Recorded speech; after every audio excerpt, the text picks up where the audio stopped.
Hello everyone, ಎಲ್ಲರಿಗೂ ನಮಸ್ಕಾರ. ಇವತ್ತಿನ ಈ ವಿಡಿಯೋದಲ್ಲಿ ನನ್ನ wardrobe and dressing table organization ಮತ್ತು ನೀವು ಕೇಳ್ತಾ ಇದ್ರಲ್ವ ಕ್ಯಾರೆಟ್ ಹಲ್ವಾನ ನೀವು ಯಾವ ರೀತಿಯಾಗಿ ಮಾಡ್ತೀರಾ ಒಂದ್ಸಲ ವಿಡಿಯೋದಲ್ಲಿ ಶೇರ್ ಮಾಡಿ ಅಂತಂದ್ಬಿಟ್ಟು ಇದೆಲ್ಲನೂ ಇವತ್ತಿನ ಈ ವಿಡಿಯೋದಲ್ಲಿ ಇರುತ್ತೆ. ಈ ವಿಡಿಯೋ ಏನಾದರೂ ನಿಮಗೆ ಒಂದು ಸ್ವಲ್ಪನಾದರೂ ಇಷ್ಟ ಆಗಿದ್ರೆ ಪ್ಲೀಸ್ ಒಂದು ಲೈಕ್ ಮಾಡ್ತೀರಾ? ವಿಡಿಯೋ ಸ್ಟಾರ್ಟಿಂಗಲ್ಲಿ ನೋಡಿರಬಹುದು, ನಮ್ಮ ಕಡೆ ಗುರುವಾರ ಮತ್ತು ಶುಕ್ರವಾರ ಎರಡೂ ದಿನವೂ ಮಳೆ ಆಯಿತು. ಗುರುವಾರ ಒಂದು ಸ್ವಲ್ಪ ಲೈಟಾಗಿ ಮಳೆ ಆಯಿತು, ಶುಕ್ರವಾರ ಒಂದು ಸ್ವಲ್ಪ ಜೋರಾಗೇ ಮಳೆ ಬಿತ್ತು. ಅಮ್ಮ ಊರಲ್ಲೆಲ್ಲ ಮಳೆ ಬೀಳಲಿಲ್ವಂತೆ, ಮತ್ತು ಅತ್ತೆ ಊರಲ್ಲೂ ಅಷ್ಟೇ ಮಳೆ ಬೀಳಲಿಲ್ಲ ಅಂತ ಅವರು ಕಾಲ್ ಮಾಡಿ ಕೇಳಿದ್ರು. ಹೋಗ್ಲಿ ಬಿಡಮ್ಮ, ನಿಮ್ಗಾದರೂ ಮಳೆ ಬಿದ್ದಿದೆ, ತಂಪಾಗಿರುತ್ತೆ ವಾತಾವರಣ ಅಂತ ಹೇಳಿದ್ರು. ನಿಮ್ಮ ಕಡೆ ಮಳೆ ಬಿತ್ತಾ ಇಲ್ವಾ ಅಂತಂದ್ಬಿಟ್ಟು ಕಮೆಂಟ್ ಬಾಕ್ಸಲ್ಲಿ ಕಮೆಂಟ್ ಮಾಡಿ. ನೆಕ್ಸ್ಟ್ ಇವಾಗ ನಾನು ಶನಿವಾರ ಮಧ್ಯಾಹ್ನ ಮೇಲೆ ಅಡುಗೆ ಎಲ್ಲ ಮಾಡಿ ಮನೆ ಕೆಲಸಗಳೆಲ್ಲ ಮುಗಿಸಿ ಇವಾಗ ವಾರ್ಡ್ರೋಬಲ್ಲಿ ಒಂದು ಸ್ವಲ್ಪ ಬಟ್ಟೆಗಳನ್ನೆಲ್ಲ ಜೋಡಿಸಿಡೋಣ ಅಂತಂದ್ಬಿಟ್ಟು ಇವಾಗ ಎಲ್ಲ ಬಟ್ಟೆಗಳನ್ನೂ ತೆಗೆದು ನೀಟಾಗಿ ಜೋಡಿಸಿ ಇಡ್ತಾ ಇದ್ದೀನಿ. ನಾನು ಅಷ್ಟಾಗಿ ಬಟ್ಟೆಗಳನ್ನು ಕೆದ್ಕೋದಿಲ್ಲ. ನನ್ನ ಹಸ್ಬೆಂಡ್ ಮಾತ್ರ ಅವರು ಬಟ್ಟೆಗಳನ್ನೆಲ್ಲ ತೆಗೆದು ಮಿಕ್ಸ್ ಮಾಡಿಬಿಟ್ಟಿರ್ತಾರೆ. ಆ ಕಡೆಯಿಂದ ಈ ಕಡೆಗೆ, ಈ ಕಡೆಯಿಂದ ಆ ಕಡೆಗೆ ಎಲ್ಲ ಮಿಕ್ಸ್ ಮಾಡಿಬಿಟ್ಟಿರ್ತಾರೆ. ನಾನು ಯಾವಾಗಲೂ ಹೇಳ್ತಾನೆ ಇರ್ತೀನಿ, ತೆಗ್ದಿದ್ದ ಕಡೆನೇ ಬಟ್ಟೆ ಇಡ್ಬೋದಲ್ವ, ಯಾಕೆ ಸುಮ್ಮನೆ ಈ ರೀತಿಯಾಗಿ ಎಲ್ಲ ಕಿತ್ಕಾಕಿರ್ತೀರಾ ಅಂತಂದರೆ ನೀನು ಇದೆಯಲ್ವಾ ಜೋಡಿಸಿಡೋದಕ್ಕೆ, ಅದಕ್ಕೆ ನಾನು ಕಿತ್ಕಾಕ್ತಾ ಇರ್ತೀನಿ ಅಂತ ಹೇಳ್ತಾ ಇರ್ತಾರೆ. ಆಮೇಲೆ ಇವಾಗ ನಾನು ಬಟ್ಟೆಗಳನ್ನೆಲ್ಲ ಒಂದು ಸ್ವಲ್ಪ ಚೇಂಜ್ ಮಾಡಿ ಜೋಡಿಸಿಡೋಣ ಅಂತ ಅಂದ್ಕೊಂಡಿದ್ದೀನಿ. ಇಲ್ಲಿ ಒಂದು ಸ್ವಲ್ಪ ಬಾಕ್ಸ್ ಟೈಪ್ ಎಲ್ಲ ವಾರ್ಡ್ರೋಬ್ ಮಾಡಿಕೊಟ್ಟಿದ್ದಾರಲ್ವಾ. ನಾವು ಲೀಸ್ ಮನೆಯಲ್ಲಿದ್ದಾಗ ಪ್ಲೇನ್ ಆಗಿತ್ತು, ಅಲ್ಲಿ ಒಂದು ಸ್ವಲ್ಪ ಬಟ್ಟೆಗಳನ್ನು ಜೋಡಿಸಿರೋದು ಅಂದರೆ ಅದಕ್ಕಿಂತ ಇದು ಬೆಟರು ಅಂತ ಹೇಳ್ತೀನಿ. ಹಾಗೆ ನಾವು ರೆಂಟ್ ಮನೆಯಲ್ಲಿದ್ದಾಗ ಮತ್ತು ಲೀಸ್ ಮನೆಯಲ್ಲಿದ್ದಾಗೆಲ್ಲ ಡೋರ್ ಓಪನ್ ಆಗ್ತಾಯಿತ್ತು. ಇದು ಬಂದು ಸ್ಲೈಡಿಂಗ್ ಡೋರ್ ಆಗಿರೋದ್ರಿಂದ ಒಂದು ಸ್ವಲ್ಪ ಸ್ಪೇಸ್ ಅನ್ನೋದು ತುಂಬ ಜಾಸ್ತಿನೇ ಉಳಿಯುತ್ತೆ. ಇದು ಒಂದು ಮಂಚದ ಕಾಟ್ ಹಿಂದೆಗಡೆ ಎಲ್ಲನೂ ರೂಮಲ್ಲಿ ಜಾಗನೂ ಅಷ್ಟೇ ಜಾಸ್ತಿನೇ ಇರುತ್ತೆ ಓಡಾಡೋದಕ್ಕೆಲ್ಲ.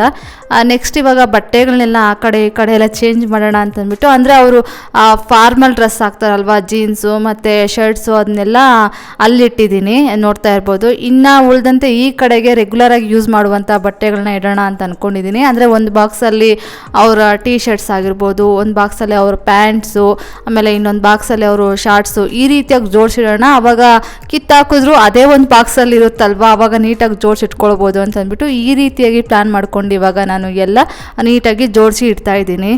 ಆದರೆ ನಾನು ಯಾವುದೇ ಬಟ್ಟೆಗಳನ್ನು ಐರನ್ ಮಾಡಿ ಇಡ್ತಾ ಇಲ್ಲ, ಹಾಗೆ ರ್ಯಾಂಡಮ್ ಆಗಿ ಜೋಡಿಸಿ ಇಡ್ತಾ ಇದ್ದೀನಿ. ಅವರು ಫಾರ್ಮಲ್ ಡ್ರೆಸ್ಸಸ್ ಎಲ್ಲ ಅವರು ರೆಗ್ಯುಲರಾಗಿ ಯೂಸ್ ಮಾಡೋದಿಲ್ಲ. ಅವರು ಓನ್ ಬಿಸ್ನೆಸ್ ಮಾಡೋದ್ರಿಂದ ಸೈಟ್ ವಿಸಿಟ್ಗೆ ಮಂತಲ್ಲೊಂದು 5-6 ಟೈಮ್ ಹೋಗ್ತಾರಷ್ಟೇ. ಆವಾಗ ಒಂದು 5 ಜೊತೆ ಯೂಸ್ ಮಾಡ್ತಾರೆ. ಆವಾಗ ಹೋದಾಗೆಲ್ಲ ಐರನ್ ಮಾಡ್ಕೊಡ್ತೀನಿ, ಇಲ್ಲ ಅಂತಂದರೆ ಅವರೇ ಐರನ್ ಮಾಡ್ಕೊಳ್ತಾ ಇರ್ತಾರೆ ಜಾಸ್ತಿ ಟೈಮೆಲ್ಲ. ಇನ್ನು ನನಗೆ ನನ್ನ ಡ್ರೆಸ್ಸಸ್ ಬಂದು ನನಗೆ ಯಾವಾಗ ಐರನ್ ಮಾಡ್ಕೊಳ್ಬೇಕು ಅಂತ ಅನಿಸುತ್ತೋ ಆವಾಗ ಐರನ್ ಮಾಡ್ಕೊಳ್ತಾ ಇರ್ತೀನಿ. ಆದರೆ ಒಂದೇ ಸಲ ನಾನು ಐರನ್ ಮಾಡಿ ಜೋಡಿಸಿ ಇಡ್ತಾ ಇಲ್ಲ. ಈಗ ಅಲ್ಲಿ ನೋಡ್ತಾ ಇರ್ಬೋದು, ಒಂದು ಕಡೆಯಲ್ಲೇ ನನ್ನ ಹಸ್ಬೆಂಡ್ ಬಟ್ಟೆಗಳನ್ನು ಜೋಡಿಸಿಟ್ಟಿದ್ದೀನಿ, ಇನ್ನು ಈ ಕಡೆಗೆ ನನ್ನ ಬಟ್ಟೆಗಳನ್ನು ಇವಾಗ ಜೋಡಿಸಿ ಇಟ್ಕೊಳ್ತಾ ಇದ್ದೀನಿ. ನಾನು ಲಾಸ್ಟಲ್ಲಿ ತೋರಿಸ್ತೀನಿ ನಾನು ಯಾವ ರೀತಿಯಾಗಿ ಜೋಡಿಸಿ ಇಟ್ಕೊಂಡಿದ್ದೀನಿ ಅಂತಂದ್ಬಿಟ್ಟು. ಆದರೆ ನಮ್ಮ ಹತ್ರ ಅಷ್ಟೊಂದು ಬಟ್ಟೆಗಳೆಲ್ಲ ಜಾಸ್ತಿ ಏನಿಲ್ಲ, ಎಷ್ಟು ಬೇಕೋ ನಮಗೆ ಅಷ್ಟು ಬಟ್ಟೆಗಳಿದೆ ಅಷ್ಟೇ. ಇನ್ನು ನಾವು ಲೀಸ್ ಮನೆಯಲ್ಲಿದ್ದಾಗ ಅಲ್ಲಿನೂ ನಾನು ವಾರ್ಡ್ರೋಬ್ ಆರ್ಗನೈಜೇಷನ್ ವಿಡಿಯೋ ಮಾಡಿದ್ದೆ. ಆವಾಗ ನಾನು ಅಲ್ಲೂ ಹೇಳಿದ್ದೆ ನನ್ನ ಬಟ್ಟೆಗಳನ್ನು, ಅಂದರೆ ನಮ್ಮಿಬ್ಬರು ಬಟ್ಟೆಗಳನ್ನು ನಮ್ಮಮ್ಮ ಮನೆಯಲ್ಲಿ ಒಂದು ಸ್ವಲ್ಪ ಇಟ್ಟಿರ್ತೀವಿ ಮತ್ತು ನಮ್ಮ ಅತ್ತೆ ಮನೆಯಲ್ಲಿ ಒಂದು ಸ್ವಲ್ಪ ಇಟ್ಟಿರ್ತೀವಿ. ನಾವು ಊರಿಗೆ ಹೋದಾಗೆಲ್ಲ ಪದೇ ಕ್ಯಾರಿ ಮಾಡೋದು ಯಾಕೆ ಅಂತಂದ್ಬಿಟ್ಟು ಅಲ್ಲೇ ತೊಗೊಂಡೋಗಿ ಒಂದು 5-5 ಜೊತೆ ಇಟ್ಬಿಟ್ಟಿರ್ತೀವಿ. ಸೀರೆಗಳು ಅಷ್ಟೇ, ನನ್ನ ಸೀರೆಗಳು ಅಷ್ಟೇ, ಏನಿಲ್ಲ ಅಂತಂದರೂ ಅಮ್ಮ ಮನೆಯಲ್ಲಿ ಒಂದು 3-4 ಸೀರೆ ಇರುತ್ತೆ, ಮತ್ತು ಅತ್ತೆ ಮನೆಯಲ್ಲೂ ಅಷ್ಟೇ ಒಂದು 3-4 ಸೀರೆ ಇರುತ್ತೆ. ಯಾವಾಗಾದರೂ ಹಬ್ಬ ಮತ್ತು ಫಂಕ್ಷನ್ಸ್ ಆಯಿತು ಅಂತಂದರೆ ಅದೇ ಸ್ಯಾರಿಗಳನ್ನೇ ನಾನು ಉಟ್ಕೊಳ್ತೀನಿ. ನನಗೇನಾದರೂ ಹೊಸ ಸ್ಯಾರಿ ಇತ್ತು ನನ್ನ ಹತ್ರ ಇವಾಗ ಮನೆಯಲ್ಲಿ ಅಂತಂದರೆ ಆವಾಗ ನಾನು ಇಲ್ಲಿಂದ ತೊಗೊಂಡೋಗ್ತೀನಿ. ಅದು ಬಿಟ್ಟರೆ ನಾವು ಡ್ರೆಸ್ಸಸ್ನೆಲ್ಲ ನಾವು ಅಮ್ಮ ಮನೆಯಲ್ಲಿ ಅತ್ತೆ ಮನೆಯಲ್ಲಿ ಒಂದು ಸ್ವಲ್ಪ ಇಟ್ಟಿರ್ತೀವಿ. ಇವಾಗ ನೋಡ್ತಾ ಇರ್ಬೋದು ನಾನೆಲ್ಲ ಬಟ್ಟೆಗಳನ್ನು ಜೋಡಿಸಿ ಇಟ್ಟಿದ್ದೀನಿ. ಇವಾಗ ನನ್ನ ಹಸ್ಬೆಂಡು ಫಾರ್ಮಲ್ ಡ್ರೆಸ್ಸಸ್ ಎಲ್ಲ ಈ ಕಡೆ ಇಟ್ಟಿದ್ದೀನಿ. ಹಾಗೆ ಪ್ಯಾಂಟ್ಸ್ ಒಂದು ಸ್ವಲ್ಪ ಕಡಿಮೆನೇ ಹಾಕ್ತಾರೆ ಅವರು, ಆಲ್ಮೋಸ್ಟ್ ಮನೆಯಲ್ಲಿದ್ದರು ಅಂತಂದರೆ ಶಾರ್ಟ್ಸೇ ಹಾಕ್ತಾ ಇರ್ತಾರೆ, ಹಾಗಾಗಿ ಈ ಕಡೆ ಇಟ್ಟಿದ್ದೀನಿ. ನೆಕ್ಸ್ಟ್ ಇನ್ನು ಈ ಕಡೆಗೆ ಬಂದರೆ ನನ್ನ ರೇಷ್ಮೆ ಸೀರೆಗಳು ಅವೆಲ್ಲ ಇಟ್ಟಿದ್ದೀನಿ, ಬೆಡ್ ಸ್ಪ್ರೆಡ್ ಎಲ್ಲ. ಅದಾದಮೇಲೆ ಮೇಲ್ಗಡೆ ನನ್ನ ಸ್ಟಿಚ್ ಮಾಡಿಸುವಂತಹ ಸೀರೆಗಳನ್ನ ಇಟ್ಟಿದ್ದೆ. ಆಮೇಲೆ ಟೀ ಶರ್ಟ್ಸು, ಈ ಕಡೆ ಶಾರ್ಟ್ಸು, ಮತ್ತು ಕರ್ಚೀಪು, ಫೇಸ್ ಟವಲ್ಸು, ಮತ್ತು ಸ್ನಾದು ಟವಲ್ಲು. ಇನ್ನು ಇಲ್ಲಿ ಕೆಳಗಡೆ ಒಂದು ಖಾಲಿ ಇದೆ. ಇನ್ನು ಯಾವುದಾದ್ರೂ ಬಟ್ಟೆಗಳಿತ್ತು ಅಂತಂದರೆ ಅಲ್ಲಿ ಜೋಡಿಸಿಟ್ಕೊಂಡ್ರೆ ಆಯಿತು ಅಂತಂದ್ಬಿಟ್ಟು ಹಾಗೆ ಖಾಲಿ ಬಿಟ್ಟಿದ್ದೀನಿ. ಈ ಕಡೆ ನನ್ನ ಹಸ್ಬೆಂಡ್ ಬಟ್ಟೆಗಳನ್ನು ನಾನು ಈ ರೀತಿಯಾಗಿ ಜೋಡಿಸಿ ಇಟ್ಕೊಂಡಿದ್ದೀನಿ. ನೆಕ್ಸ್ಟ್ ಇನ್ನು ಈ ಕಡೆಗೆ ಬಂದರೆ ನನ್ನ ಬಟ್ಟೆಗಳನ್ನು ಯಾವ ರೀತಿಯಾಗಿ ಜೋಡಿಸಿಟ್ಕೊಂಡಿದ್ದೀನಿ ಅಂತಂದ್ಬಿಟ್ಟು ತೋರಿಸ್ತೀನಿ ಬನ್ನಿ. ಇವಾಗ ಇಲ್ಲಿ ನೋಡ್ತಾ ಇರ್ಬೋದು, ಮೇಲ್ಗಡೆಗೆ ಬಂದರೆ ನನ್ನ ಸ್ಯಾರಿ ಪೆಟ್ಟಿ ಕೋಟ್ಸ್ ಆಗಿರ್ಬೋದು ಮತ್ತು ಬ್ಲೌಸ್ ಆಗಿರ್ಬೋದು ಎಲ್ಲ ಇಲ್ಲಿ ಮೇಲ್ಗಡೆ ಇಟ್ಟಿದ್ದೀನಿ. ಇನ್ನು ರೇಷ್ಮೆ ಸ್ಯಾರಿಗಳೆಲ್ಲ ಕೆಳಗಡೆ ಒಂದು ಬ್ಯಾಗಲ್ಲಿ ಹಾಕಿಟ್ಟಿದ್ದೀನಿ. ಇನ್ನು ರೆಗ್ಯುಲರ್ ಆಗಿ ಹಬ್ಬಗಳ ಟೈಮಲ್ಲೆಲ್ಲ ಯೂಸ್ ಮಾಡುವಂತಹ ಮತ್ತು ಸೀರೆಗಳನ್ನೆಲ್ಲ ಇಲ್ಲಿಟ್ಟಿದ್ದೀನಿ. ನೆಕ್ಸ್ಟ್ ಇದು ಸ್ವೆಟ್ ಶರ್ಟ್ಗಳೆಲ್ಲ ನಂದು ನನ್ನ ಹಸ್ಬೆಂಡ್ದು ಅಲ್ಲಿಟ್ಟಿದ್ದೀನಿ. ಅದಾದಮೇಲೆ ಪಂಚೆಗಳು, ನೆಕ್ಸ್ಟ್ ಇನ್ನು ನಮ್ಮ ಅತ್ತೆ ಮತ್ತು ನಮ್ಮಮ್ಮ ಅವರು ಸ್ಯಾರಿಗಳನ್ನ ಇಟ್ಟಿದ್ದೀನಿ. ಅದಾದಮೇಲೆ ಕೆಳಗಡೆನೂ ಅಲ್ಲೂ ಖಾಲಿ ಇದೆ, ಯಾವುದಾದ್ರು ಬಟ್ಟೆಗಳು ಇಟ್ಕೊಳ್ಬೋದು ಅಂತಂದ್ಬಿಟ್ಟು. Next blankets. ಇನ್ನು ಮೇಲ್ಗಡೆಗೆ ಬಂದರೆ ಹಬ್ಬಗಳ ಟೈಮಲ್ಲಿ ಮತ್ತು ಫ್ರೈಡೆ ಟೈಮಲ್ಲಿ ಎಲ್ಲಿಗಾದರೂ ಹೋಗಿ ಬರೋ ಬಟ್ಟೆಗಳನ್ನೆಲ್ಲ ಒಂದು ಸೈಡಲ್ಲಿ ಇಟ್ಟಿದ್ದೀನಿ. ಇನ್ನು ಮಾಮೂಲಿಯಾಗಿ ಮನೆಯಲ್ಲಿ ಯೂಸ್ ಮಾಡುವಂಥ ಬಟ್ಟೆಗಳನ್ನೆಲ್ಲ ಇನ್ನೊಂದು ಸೈಡಲ್ಲಿ ಜೋಡಿಸಿಟ್ಕೊಂಡಿದ್ದೀನಿ. ಈ ರೀತಿಯಾಗಿ ನಾನು ನನ್ನ ವಾರ್ಡ್ರೋಬನ್ನು ಆರ್ಗನೈಜೇಷನ್ ಮಾಡಿ ಇಟ್ಕೊಂಡಿದ್ದೀನಿ. ನೆಕ್ಸ್ಟ್ ಇವಾಗ ನಾನು ಡ್ರೆಸ್ಸಿಂಗ್ ಟೇಬಲನ್ನು ಯಾವ ರೀತಿಯಾಗಿ ಜೋಡಿಸಿಟ್ಕೊಳ್ತಾ ಇದ್ದೀನಿ ಅಂತಂದ್ಬಿಟ್ಟು ತೋರಿಸ್ತೀನಿ ಬನ್ನಿ. ನಾನು ಯಾವಾಗಲೂ ಯೂಸ್ ಮಾಡುವಂಥ ಪ್ರಾಡಕ್ಟ್ಸ್ನೆಲ್ಲ ಕೆಳಗಡೆನೇ ಇಡ್ತಾ ಇದ್ದೆ. ಅಂದರೆ ಊರಿಗೆ ಹೋದಾಗೆಲ್ಲ ಇವುಗಳನ್ನೆಲ್ಲ ತೊಗೊಂಡು ಹೋಗ್ತಾ ಇದ್ದೆ ಅಲ್ಲ, ಹಾಗಾಗಿ ಬಂದಾಗೆಲ್ಲ ಅಲ್ಲೇ ಕೆಳಗಡೆನೇ ಇಟ್ಬಿಡ್ತಾ ಇದ್ದೆ.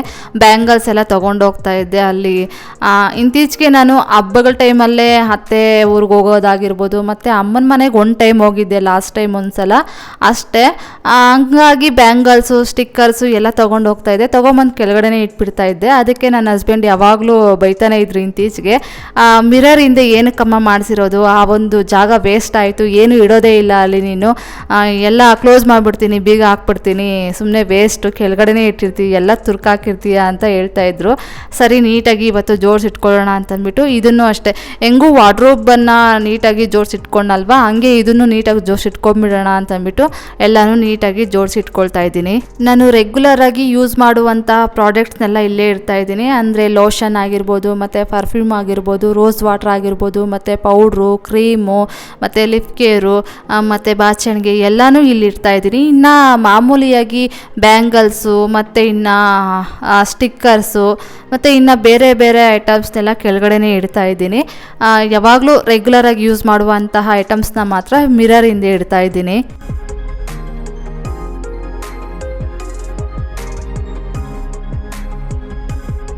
ಒಂದು ಕಡೆಯಿಂದ ನೀಟಾಗಿ ಎಲ್ಲ ಒರೆಸ್ಕೊಂಡು ಬರ್ತಾ ಇದ್ದೀನಲ್ವ, ಹಾಗಾಗಿನೇ ಹಾಗೆ ಒಂದು ಸಲ ಮಿರರ್ನು ಅಷ್ಟೇ ನೀಟಾಗಿ ಒರೆಸ್ಬಿಡೋಣ, ಅದೊಂದು ಕೆಲಸ ನೀಟಾಗಿ ಕಂಪ್ಲೀಟ್ ಆಗುತ್ತೆ ಅಂತಂದ್ಬಿಟ್ಟು ಇವಾಗ ಮಿರರ್ನ ಒರೆಸ್ತಾ ಇದ್ದೀನಿ.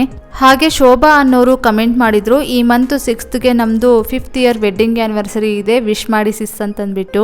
Happy wedding anniversary both of you. ಆ ದೇವರು ನಿಮ್ಮಿಬ್ಬರಿಗೂ ಒಳ್ಳೆ ಆರೋಗ್ಯ ಆಯುಷು ಕೊಟ್ಟು ಕಾಪಾಡಲಿ ಅಂತಂದ್ಬಿಟ್ಟು ನಾನು ಆ ದೇವರಲ್ಲಿ ಕೇಳ್ಕೊಳ್ತೀನಿ. ಹಾಗೆ ನೀವು ಕಂಡ ಕನಸೆಲ್ಲ ನನಸಾಗಲಿ ಅಂತಲೂ ಆ ದೇವರಲ್ಲಿ ನಾನು ಪ್ರಾರ್ಥನೆ ಮಾಡ್ಕೊಳ್ತೀನಿ. ಶೋಭಾ ಸೋಮನಾಥ್ ಅವರೇ.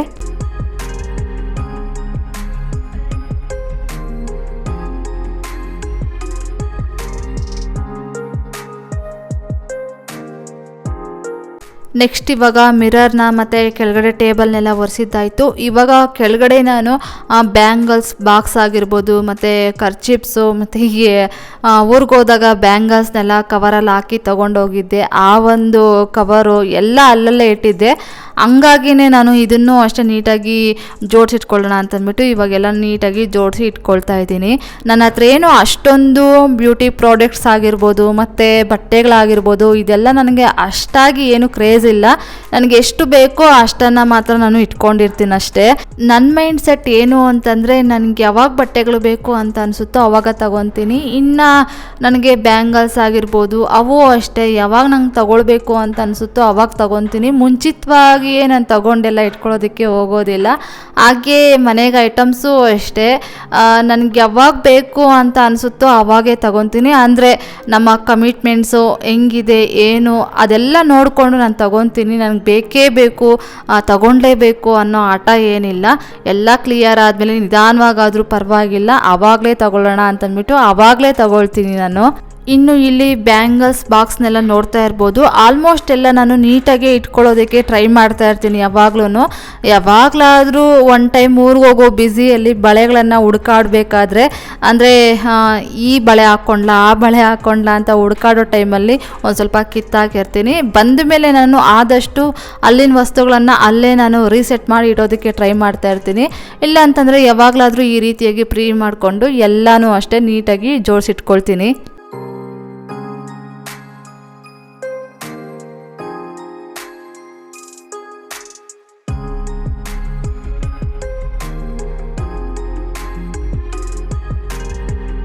ಇನ್ನು ಇಲ್ಲಿ ನೋಡ್ತಾ ಇರ್ಬೋದು ನನ್ನ ಮದುವೆ ಟೈಮಲ್ಲಿ ಮುಹೂರ್ತಕ್ಕೆ ಮೊಗ್ಗಿನ ಜಡೆ ಹಾಕ್ತಾರಲ್ವ, ಆ ಜಡೆ ಹಾಕೋದಕ್ಕೆ ಚೌಲಿ ಬೇಕಾಗುತ್ತೆ ಅಂತಂದ್ಬಿಟ್ಟು ನನ್ನನ್ನು ರೆಡಿ ಮಾಡೋ ಬ್ಯೂಟಿಷಿಯನ್ ಅಕ್ಕ ಹೇಳಿದರು.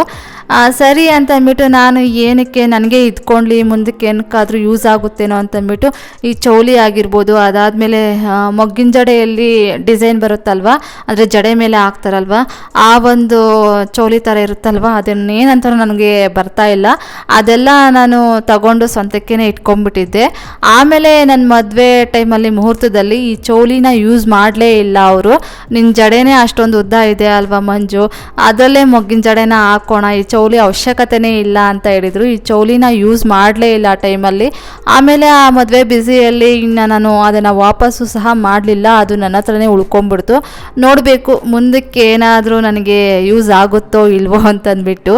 ನಾನಂತೂ ಅದನ್ನು ಒಂದ್ಸಲನೂ ಯೂಸ್ ಮಾಡೇ ಇಲ್ಲ, ಅದು ಹೆಂಗೆ ತೊಗೊಂಬಂದಿದ್ದೀನೋ ಹೊಸ್ದಾಗಿ ಹಂಗೇ ಇದೆ. ನೆಕ್ಸ್ಟ್ ಇವಾಗ ಇಲ್ಲಿ ನೋಡ್ತಾ ಇರ್ಬೋದು ಎಲ್ಲ ನಾನು ನೀಟಾಗಿ ಜೋಡಿಸಿ ಇಟ್ಕೊಂಡಿದ್ದೀನಿ.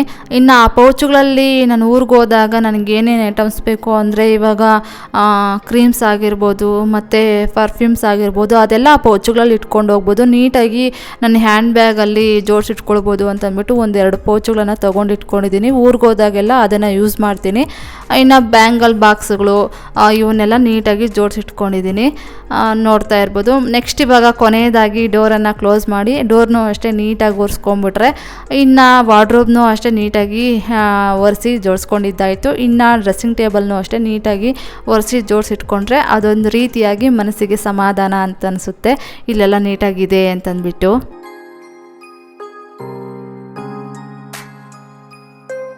ನೆಕ್ಸ್ಟ್ ಇವಾಗ ಈ ಕೆಲಸಗಳೆಲ್ಲ ಮುಗಿಸಿ ಸಂಜೆ ಒಂದು 5:30 ಹಾಗೆ ಆಗಿತ್ತು.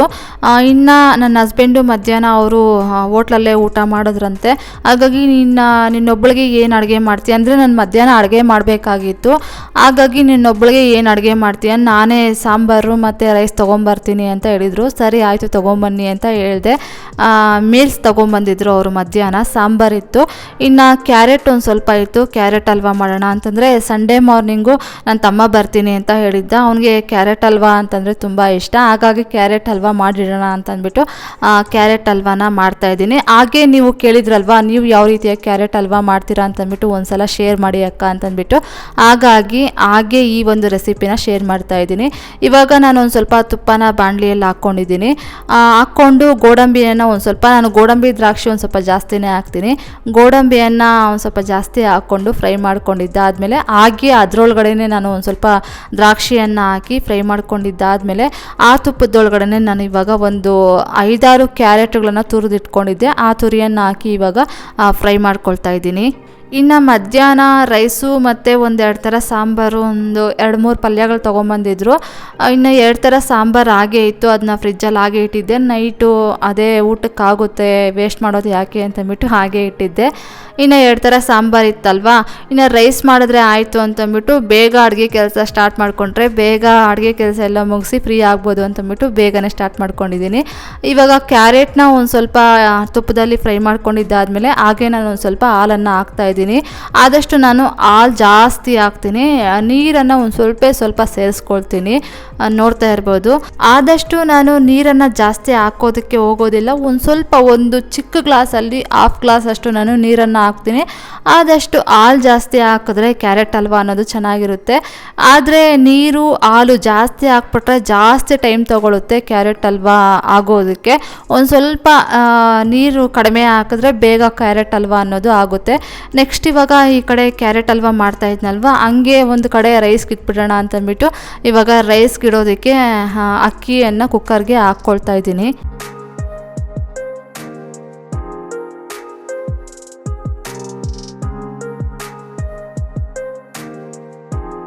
ಗ್ಯಾಸ್ ಫ್ಲೇಮ್ನ ನಾನು ಮೀಡಿಯಮ್ ಫ್ಲೇಮಲ್ಲಿ ಇಟ್ಟಿದ್ದೀನಿ. ಮಧ್ಯದಲ್ಲಿ ಆಗಾಗ ಒಂದು ಸಲ ಬಂದು ತಿರುಕೊಡ್ತಾ ಇರ್ತೀನಿ. ನೆಕ್ಸ್ಟ್ ಇವಾಗ ಒಂದು ಸಲ ನೀರಲ್ಲಿ ಅಕ್ಕಿನೆಲ್ಲ ವಾಶ್ ಮಾಡಿಕೊಂಡು ಅದಕ್ಕೆ ಒಂದು ಸ್ವಲ್ಪ ಉಪ್ಪು ಹಾಕ್ಬಿಟ್ಟು ಇನ್ನು ಗ್ಯಾಸ್ ಸ್ಟವ್ ಮೇಲೆ ಇಟ್ಟರೆ ಆ ಕಡೆ ರೈಸ್ ಆಗುತ್ತೆ, ಈ ಕಡೆ ಕ್ಯಾರೆಟ್ ಹಲ್ವಾ ಆಗುತ್ತೆ. ಆಮೇಲೆ ಸಾಂಬಾರು ಕಾಯಿಸಿಟ್ಕೊಂಡ್ರೆ ಬೇಗ ಅಡುಗೆ ಆಗುತ್ತೆ. ಆಮೇಲೆ ಬೇಗ ಒಂದು 6:30ಗೆಲ್ಲ ಮುಗಿಸ್ಬಿಟ್ರೆ ತಿನ್ನೋಕ್ಕಾದರೆ ಅವಾಗೇ ತಿನ್ಬೋದು, ಇಲ್ಲ ಅಂತಂದರೆ ಒಂದು 7 ಗಂಟೆಗೆ ಊಟ ಮಾಡ್ಕೊಳ್ಬೋದಲ್ಲ ಅಂತಂದ್ಬಿಟ್ಟು ಬೇಗನೆ ಅಡುಗೆ ಸ್ಟಾರ್ಟ್ ಮಾಡಿಕೊಂಡು ಬೇಗ ಕಂಪ್ಲೀಟ್ ಮಾಡೋಣ ಅಂತ ಪ್ಲ್ಯಾನ್ ಮಾಡ್ಕೊಂಡು ಮಾಡ್ತಾಯಿದ್ದೀನಿ.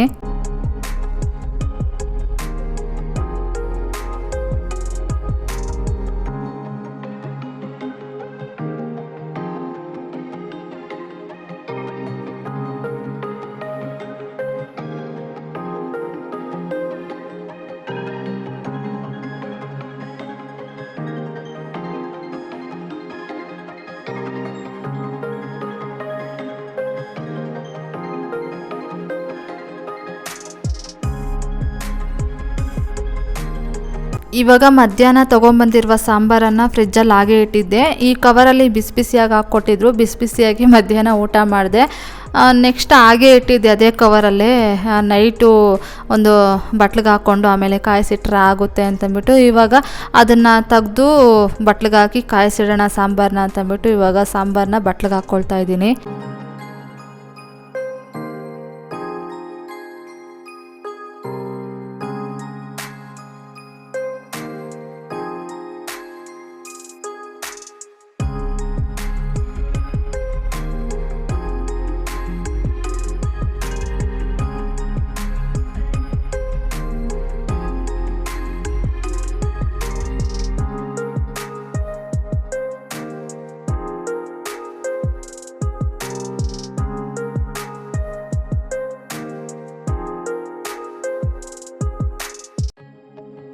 ಇವಾಗ ಸಾಂಬಾರನ್ನೆಲ್ಲ ಒಂದು 2 ಬೌಲ್ಗೆ ಹಾಕಿದ್ದಾಯಿತು. ಇವಾಗ ಇದನ್ನು ಒಂದು ಸೈಡಲ್ಲಿ ಇಟ್ಬಿಟ್ಟು ಹಾಗೆ ಒಂದು ಸಲ ಕೌಂಟರ್ ಟಾಪ್ನೆಲ್ಲ ನೀಟಾಗಿ ಒರೆಸ್ಕೊಂಡ್ಬಿಟ್ರೆ ಕೌಂಟರ್ ಟಾಪ್ ಎಲ್ಲ ನೀಟಾಗಿರುತ್ತೆ ಅಂತಂದ್ಬಿಟ್ಟು ಒರೆಸ್ತಾ ಇದ್ದೀನಿ.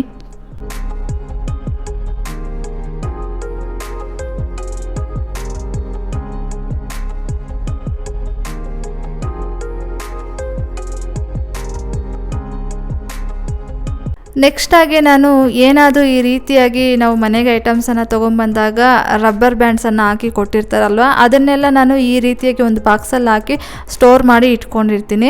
ಯಾವಾಗಲಾದರೂ ಏನಕ್ಕಾದರೂ ಕೆಲ್ಸಕ್ಕೆ ಬರುತ್ತೆ, ಮತ್ತು ಒಂದು ಬಾಕ್ಸಲ್ಲಿ ಹಾಕಿ ಇಟ್ಕೊಳ್ಳೋದ್ರಿಂದ ಬೇಗ ಸಿಗುತ್ತೆ ಅಂತಂದ್ಬಿಟ್ಟು ನೀಟಾಗಿ ಒಂದು ಬಾಕ್ಸಲ್ಲಿ ಹಾಕಿ ಇಟ್ಕೊಂಡಿರ್ತೀನಿ. ನೆಕ್ಸ್ಟ್ ಇವಾಗ ಇಲ್ಲಿ ನೋಡ್ತಾ ಇರ್ಬೋದು, ಕ್ಯಾರೆಟ್ ಹಲ್ವಾ ಅನ್ನೋದು ಈ ರೀತಿಯಾಗಿ ಹದವಾಗಿ ಚೆನ್ನಾಗಾಗಿದೆ. ಈ ಟೈಮಲ್ಲಿ ನಾನು ಒಂದು 15 ಟೇಬಲ್ ಸ್ಪೂನಷ್ಟು ಸಕ್ಕರೆಯನ್ನು ಹಾಕಿ ಮಿಕ್ಸ್ ಮಾಡಿಕೊಡ್ತೀನಿ. ಮಿಕ್ಸ್ ಮಾಡಿಕೊಟ್ಟಾಗ ಇನ್ನೊಂದು ಸ್ವಲ್ಪ ಅದು ನೀರಿನ ಥರ ಆಗುತ್ತೆ. ಆಮೇಲೆ ಚೆನ್ನಾಗಿ ಹದ ಬರೋವರೆಗೂ ಅದನ್ನು ಫ್ರೈ ಮಾಡಿಕೊಂಡು ಆಮೇಲೆ ಕೊನೆಯದಾಗಿ ದ್ರಾಕ್ಷಿ ಗೋಡಂಬಿಯನ್ನು ತುಪ್ಪದಲ್ಲಿ ಫ್ರೈ ಮಾಡಿ ಇಟ್ಕೊಂಡಿದ್ನಲ್ವ, ಅದನ್ನು ಮಿಕ್ಸ್ ಮಾಡಿಕೊಂಡು ಆಮೇಲೆ ಒಂದು ಸ್ವಲ್ಪ ಏಲಕ್ಕಿ ಪುಡಿಯನ್ನು ಹಾಕಿ ಮಿಕ್ಸ್ ಮಾಡಿಕೊಂಡು ಕೆಳಗಿಳಿಸ್ಕೊಂಡ್ರೆ ಕ್ಯಾರೆಟ್ ಹಲ್ವಾ ಅನ್ನೋದು ರೆಡಿ ಆಗುತ್ತೆ. ನಾನು ಈ ರೀತಿಯಾಗಿ ಮಾಡ್ತೀನಿ. ಇನ್ನು ನೆಕ್ಸ್ಟು ಈ ಕಡೆ ನೋಡ್ತಾ ಇರ್ಬೋದು, ಈ ಕಡೆ ರೈಸ್ ಅನ್ನೋದು ಆಯಿತು. ಇವಾಗ ಸಾಂಬಾರನ್ನು ನಾನು ಒಂದು ಬೌಲ್ಗೆ ಹಾಕಿ ಇಟ್ಕೊಂಡಿದ್ನಲ್ವ, ಆ ಬೌಲನ್ನು ಗ್ಯಾಸ್ ಸ್ಟವ್ ಮೇಲೆ ಇಟ್ಟಿದ್ದೀನಿ. ನಾನು ಗ್ಯಾಸ್ ಫ್ಲೇಮನ್ನು ಲೋ ಫ್ಲೇಮಲ್ಲಿ ಇಟ್ಟು ನಾನು ಸಾಂಬಾರನ್ನು ಕಾಯಿಸ್ತಾ ಇದ್ದೀನಿ. ಇವಾಗ ನೋಡ್ತಾ ಇರ್ಬೋದು ಕ್ಯಾರೆಟ್ ಹಲ್ವಾ ಅನ್ನೋದು ರೆಡಿ ಆಯಿತು, ಮತ್ತು ಸಾಂಬಾರು ಅಷ್ಟೇ ಕಾಯಿಸಿ ಇಟ್ಕೊಂಡಿದ್ದೀನಿ. ಇವಾಗ ಎಲ್ಲನೂ ಕೆಳಗಿಳಿಸ್ಕೊಂಡು ಗ್ಯಾಸ್ ಸ್ಟವ್ನ ಒರೆಸಿ ಕೌಂಟರ್ ಟಾಪ್ನೆಲ್ಲ ಒರೆಸ್ಬಿಟ್ರೆ ಎಲ್ಲ ಕೆಲಸ ಕಂಪ್ಲೀಟ್ ಆಯಿತು. 6:30ಗೆಲ್ಲ ನನ್ನ ಕೆಲಸ ಇವತ್ತು ಕಂಪ್ಲೀಟ್ ಆಯಿತು. ಒಂದೊಂದು ಟೈಮು 7 ಗಂಟೆ 7:15ಗೆಲ್ಲ ಮುಗಿಸ್ಬಿಡ್ತೀನಿ. ಒಂದೊಂದು ಟೈಮು ಈ ರೀತಿಯಾಗಿ ಸಾಂಬಾರು ಏನು ಮಾಡೋದಿಲ್ಲ, ಬರೀ ರೈಸೇ ಅಷ್ಟೇ ಅಂತಂದರೆ ಒಂದು 6:30ಗೆಲ್ಲ ಅಡುಗೆನ ಮಾಡಿ ಮುಗಿಸ್ಬಿಡ್ತೀನಿ. ಇವಾಗ ಸಮ್ಮರ್ ಆಗಿರೋದ್ರಿಂದ ಈ ರೀತಿಯಾಗಿ ಮಾಡ್ತಾಯಿದ್ದೀನಿ, ಯಾಕಂದರೆ ಬಿಸಿ ಬೇರೆ ಇರುತ್ತೆ, ಮತ್ತು ಈ ಲೈಟು ಹಾಕ್ತೀವಲ್ವ, ಲೈಟ್ ಬಿಸಿನೂ ಅಷ್ಟೇ ನಮಗೆ ಇನ್ನೂ ಜಾಸ್ತಿ ಆಗ್ತಾ ಇರುತ್ತೆ. ಹಾಗಾಗಿ ಬೇಗನೆ ಅಡುಗೆ ಮಾಡ್ತಾಯಿದ್ದೀನಿ, ಬೇಗನೆ ಊಟನೂ ಸಹ ಮುಗಿಸಿ, ಮತ್ತು ಕಿಚನ್ ಕೆಲಸನೂ ಅಷ್ಟೇ ಬೇಗನೆ ಮುಗೀತಾ ಇದೆ. ಮುಂದಕ್ಕೂ ಅಷ್ಟೇ ಇದೇ ರೀತಿಯಾಗಿ ಅಭ್ಯಾಸ ಮಾಡ್ಕೊಳ್ಬೇಕು ಅಂತ ಅಂದ್ಕೊಳ್ತಾ ಇದ್ದೀನಿ. ನೆಕ್ಸ್ಟ್ ಇವಾಗ ಹಾಗೆ ಒಂದ್ಸಲ ಚಿಮ್ನಿನೂ ಅಷ್ಟೇ ಮೇಲೆಲ್ಲ ನೀಟಾಗಿ ಒರೆಸ್ಬಿಡ್ತಾ ಇದ್ದೀನಿ. ಆದಷ್ಟು ನಾನು ಡೈಲಿ ಒರೆಸ್ತಾ ಇರ್ತೀನಿ, ಆದರೂ ಒಂದು ಸ್ವಲ್ಪ ಜಿಡ್ಡೆಲ್ಲ ಕುತ್ಕೊಂಡಿರುತ್ತಲ್ವ, ಅವಾಗ ಅದನ್ನು ತೆಗೆದು ನೀಟಾಗಿ ಕ್ಲೀನ್ ಮಾಡಿ ಮತ್ತೆ ಹಾಕಿದ್ರೆ ಚಿಮ್ನಿ ನೀಟಾಗಿರುತ್ತೆ. ನೆಕ್ಸ್ಟ್ ಇವಾಗ ಎಲ್ಲ ಕೆಲಸ ಮುಗಿತು. ಇವಾಗ ಒಂದು ಸ್ವಲ್ಪ ಪಾತ್ರೆಗಳಿತ್ತಲ್ವ, ಅದನ್ನೆಲ್ಲ ವಾಶ್ ಮಾಡಿ ಇಟ್ಬಿಟ್ರೆ ಇನ್ನು ಒಂದು ಊಟ ಇನ್ನೂ ಆಗಿರಲಿಲ್ಲ. ಒಂದು 6:30ಗೆಲ್ಲ ಮುಗೀತಲ್ವ ಅಡುಗೆ, ಹಾಗಾಗಿ ಒಂದು 7 ಗಂಟೆಗೆ ತಿಂತೀನಿ ಅಂತಂದರು ನನ್ನ ಹಸ್ಬೆಂಡು. ಹಾಗಾಗಿ ಇರೋ ಪಾತ್ರೆಗಳನ್ನೆಲ್ಲ ವಾಶ್ ಮಾಡಿ ಇಟ್ಬಿಟ್ಟು ಕೌಂಟರ್ ಟಾಪ್ನೆಲ್ಲ ನೀಟಾಗಿ ಒರೆಸಿಟ್ಬಿಟ್ರೆ ಇನ್ನು ಊಟ ಮಾಡಿದ್ದಾದಮೇಲೆ ಒಂದು 2 ತಟ್ಟೆ ಇರುತ್ತೆ, ಅದನ್ನು ತೊಳೆದಿಟ್ಬಿಟ್ರೆ ಇನ್ನು ಕೆಲಸ ಎಲ್ಲ ಕಂಪ್ಲೀಟ್ ಆದಾಗೆ.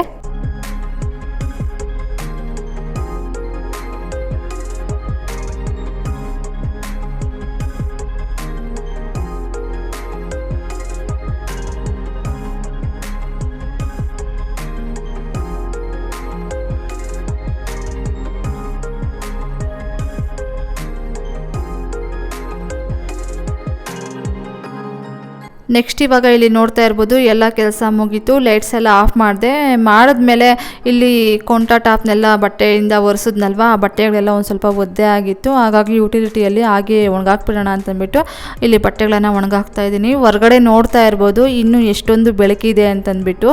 6:30 ಆಗಿದೆ ಟೈಮು, ಬೆಳಕು ಇನ್ನೂ ಇದೆ. ಇದಾಗಿತ್ತು ಫ್ರೆಂಡ್ಸ್ ಇವತ್ತಿನ ಈ ವಿಡಿಯೋ ಏನಾದರೂ ನಿಮಗೆ ಒಂದು ಸ್ವಲ್ಪನಾದರೂ ಇಷ್ಟ ಆಗಿದ್ರೆ, ಮೋಟಿವೇಶನ್ ಅನಿಸಿದರೆ, please do like, share, comment and subscribe to my channel. Thank you for watching my video. Have a nice day. Bye.